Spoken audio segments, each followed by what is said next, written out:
Baik, Assalamualaikum warahmatullahi wabarakatuh. Selamat malam semuanya. Di sini kita kelompok 2 ingin membuat video presentasi pada pertemuan 4. Sebelum kita menjelaskan materinya, terlebih dahulu saya akan membacakan pretest dan dijawab oleh teman-teman. Baik, pretest soal pertama.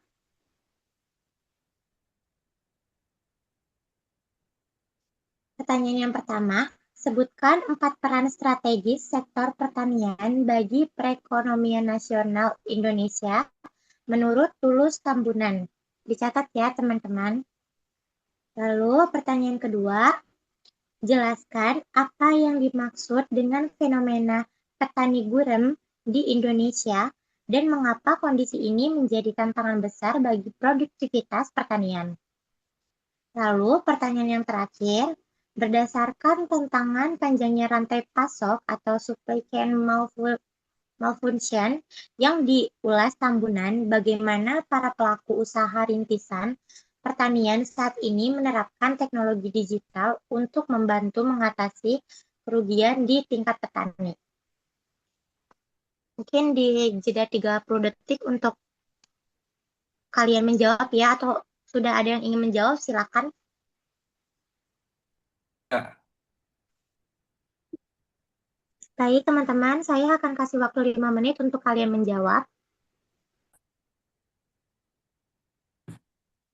Ada yang sudah mau menjawab pertanyaan pretestnya Saya untuk mau nomor jawab satu? nomor satu. Boleh. Jawabannya berdasarkan analisis Tambunan, 4 peran strategi sektor pertanian adalah sebagai penyedia pangan nasional, menjaga ketahanan pangan sebagai katup pengaman tenaga kerja, employment buffer saat krisis ekonomi sebagai penyedia bahan baku utama bagi sektor industri pengolahan atau agroindustri sebagai sumber penghasilan devisa negara melalui ekspor komoditas perkebunan. Mungkin seperti itu jawabannya. Baik, terima kasih. Untuk yang lain ada yang ingin menambahkan atau setuju? dari saya cukup agree. Baik, lanjut.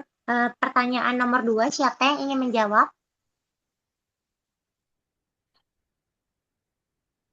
Boleh saya izin menjawab. Silakan. Pertanyaan, jelaskan apa yang dimaksud dengan fenomena petani garam. Jawabannya, petani garam adalah sebutan untuk petani tradisional yang menguasai atau memiliki lahan pertanian yang sangat sempit, yaitu kurang dari 0,5 hektar.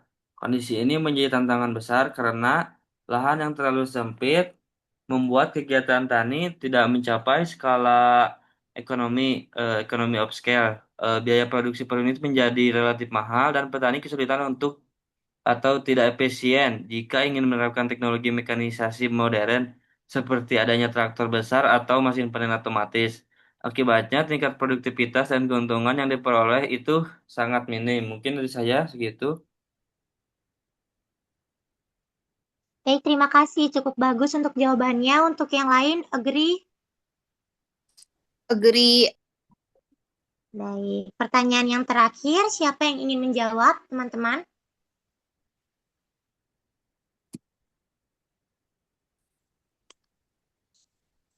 Ayo yang menjawab nomor 3. Untuk pertanyaannya, berdasarkan tantangan panjangnya rantai pasok yang diulas Tambunan, bagaimana para pelaku usaha rintisan pertanian saat ini menerapkan teknologi digital untuk membantu mengatasi kerugian di tingkat petani? Untuk jawabannya, pelaku arsitek menerapkan teknologi digital dengan cara membuat platform aplikasi pasar langsung. Aplikasi ini menghubungkan kelompok tani di desa secara langsung dengan konsumen akhir atau jaringan swalayan di kota. Dengan penerapan ini, para tengkulak atau perantara yang berlapis-lapis dapat dipangkas petani eh, dipangkas petani bisa menjual hasil panen dengan harga yang lebih layak, sementara konsumen di kota mendapatkan produk pangan yang lebih segar dengan harga yang lebih terjangkau. Baik, terima kasih untuk jawabannya. Yang lain setuju kan? Agree, agree. Setuju. Baik, selanjutnya langsung saja kita menjelaskan materi tentang pertemuan 4 yaitu perekonomian Indonesia. Nah, perekonomian Indonesia ada peran strategis sektor pertanian bagi perekonomian nasional. Tambunan di tahun 2020 mengidentifikasi beberapa peran kunci sektor pertanian yang tidak dapat digantikan oleh sektor lain. Penyediaan pangan nasional atau ketahanan pangan sebagai negara dengan populasi lebih dari 270 juta jiwa, sektor pertanian adalah pilar utama pemenuhan kebutuhan karbohidrat, protein, dan nutrisi dasar rakyat. Kemandirian pangan sangat menentukan stabilitas politik dan ekonomi makro.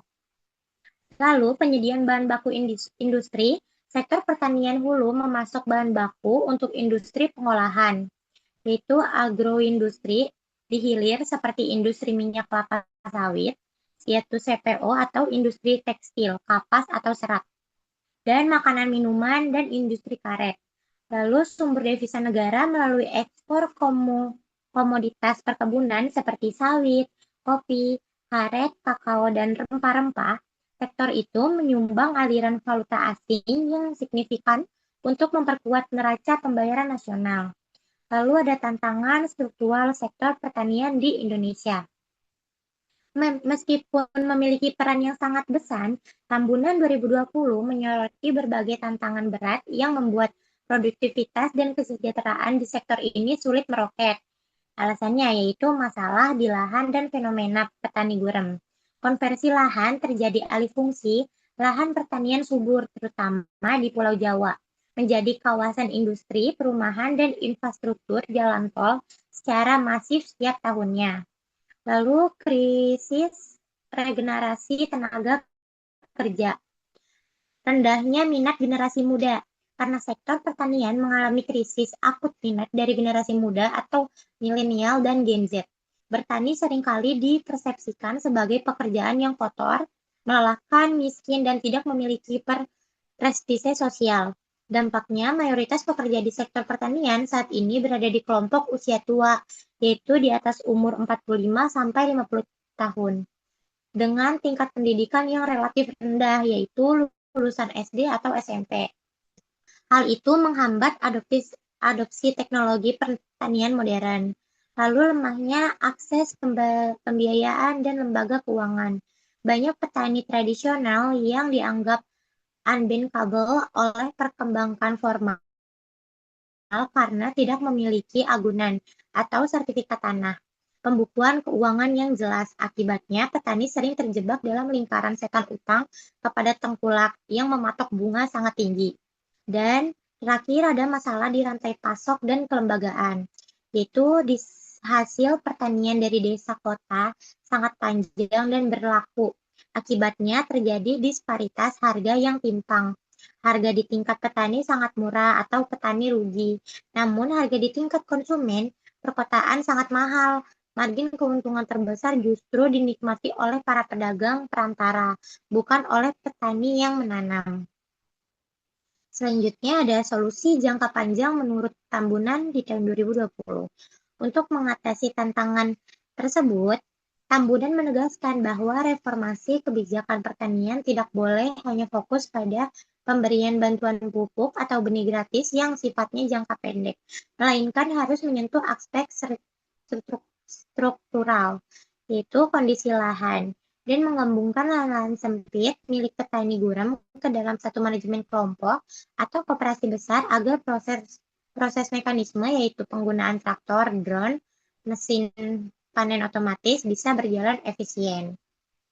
Melalui Smart Agriculture memperkenalkan teknologi digital dan LOT ke dunia pertanian guna menarik minat generasi muda berpendidikan tinggi agar mau kembali ke desa dan membangun agribisnis modern. Dan yang terakhir, pemangkasan rantai pasok. Memanfaatkan teknologi aplikasi digital seperti platform agritech yang menghubungkan kelompok tani secara langsung dengan pasar swalayan atau konsumen akhir di kota sehingga memotong peran tengkulak yang merugikan. Segitu untuk materi yang saya paparkan. Untuk teman-teman, ada yang mau ditanyakan? Silakan yang mau bertanya. Mau bertanya, Silakan. eh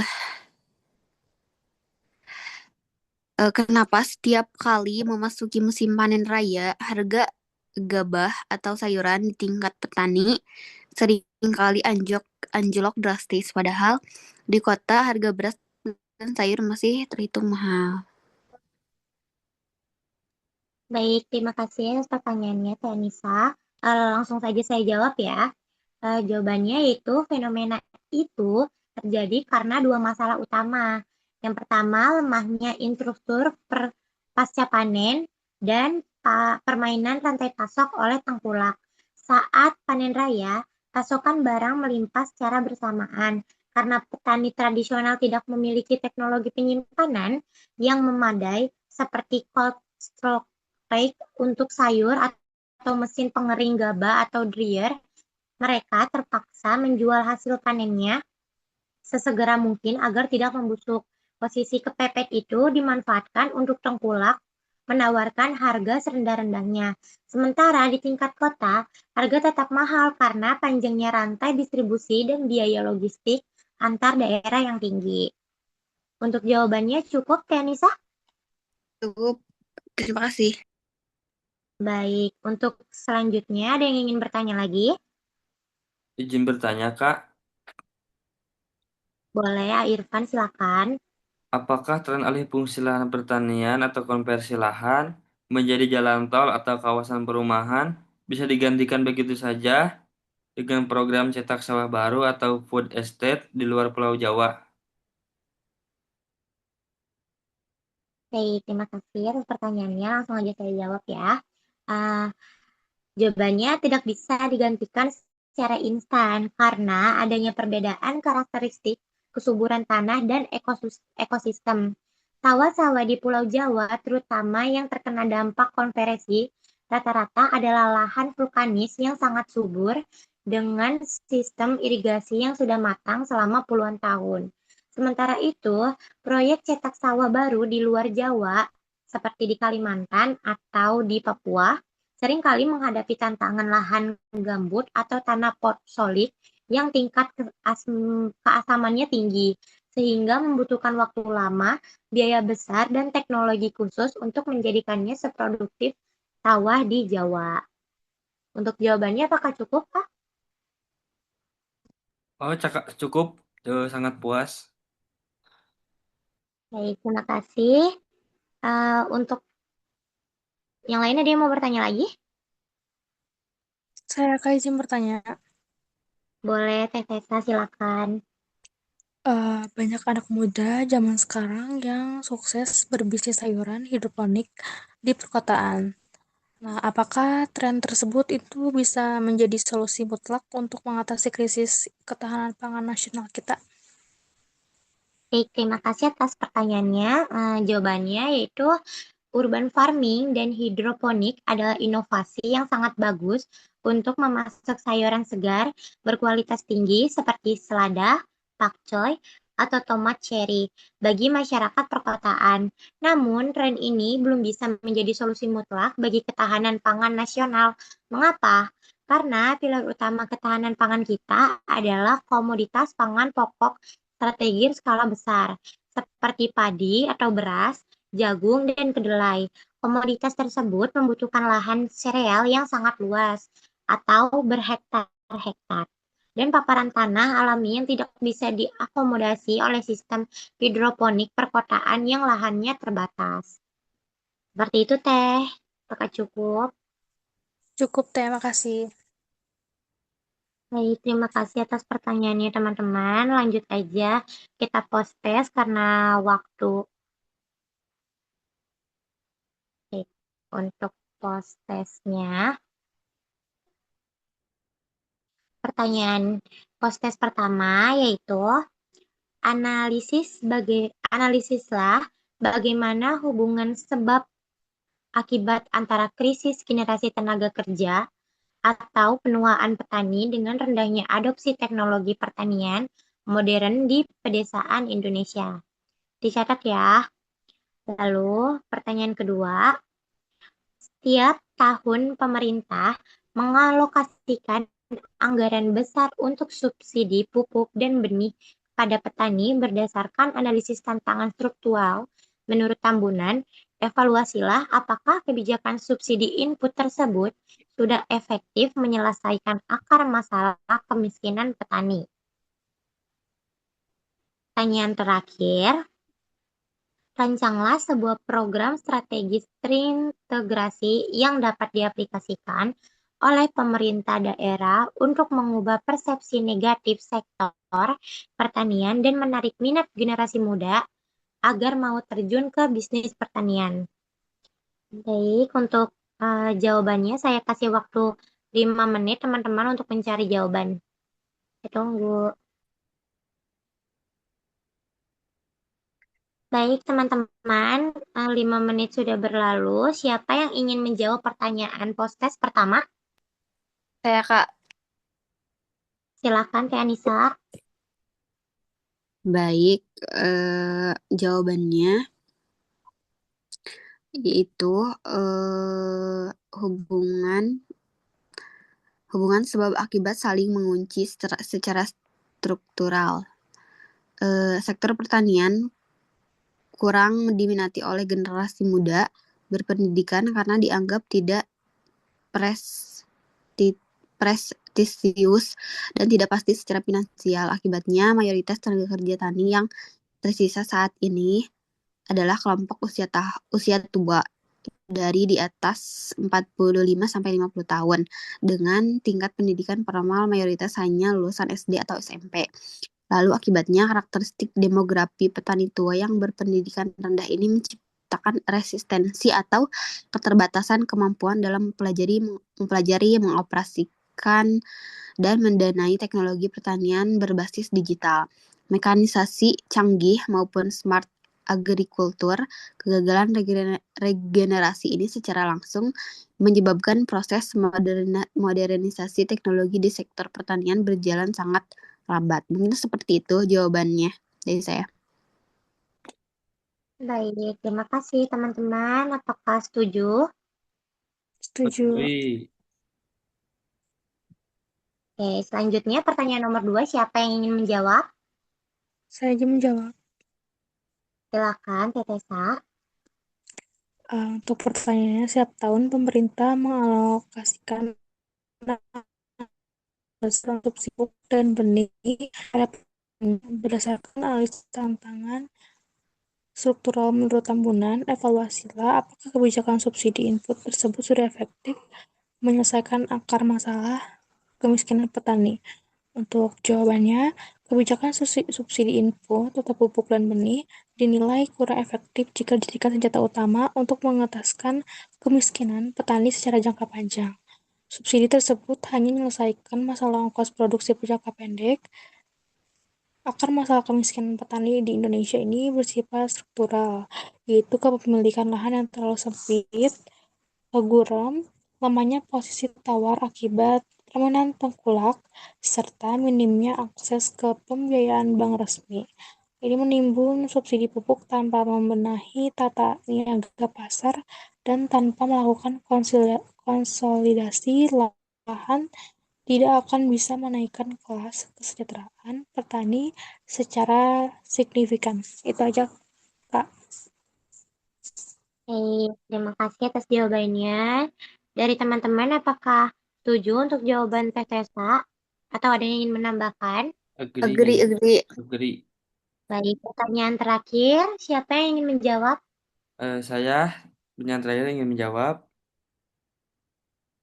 Silakan, Irfan. Tadi pertanyaannya adalah pertanyaan yang agroword. Jawabannya, program yang dirancang adalah Agroyot Inkubator Desa Modern.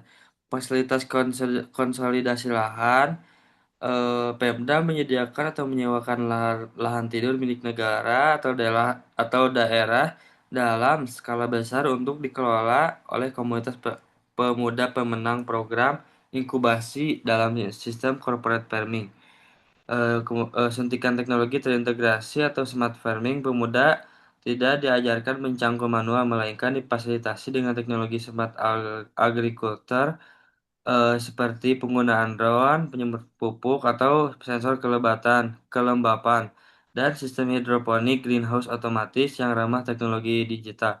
Akses permodalan dan pasar pasti adalah pemerintah daerah bekerja sama dengan Bank Pembangunan Daerah untuk memberikan kredit tanpa gunaan khusus pemuda tani agropreneur kredit serta langsung mengikat kontrak kerjasama atau off-taker dengan industri perhotelan, restoran, dan swalayan daerah sebagai jaminan agar pendapatan pemuda tersebut pasti dan kompetitif dibandingkan kerja di kota.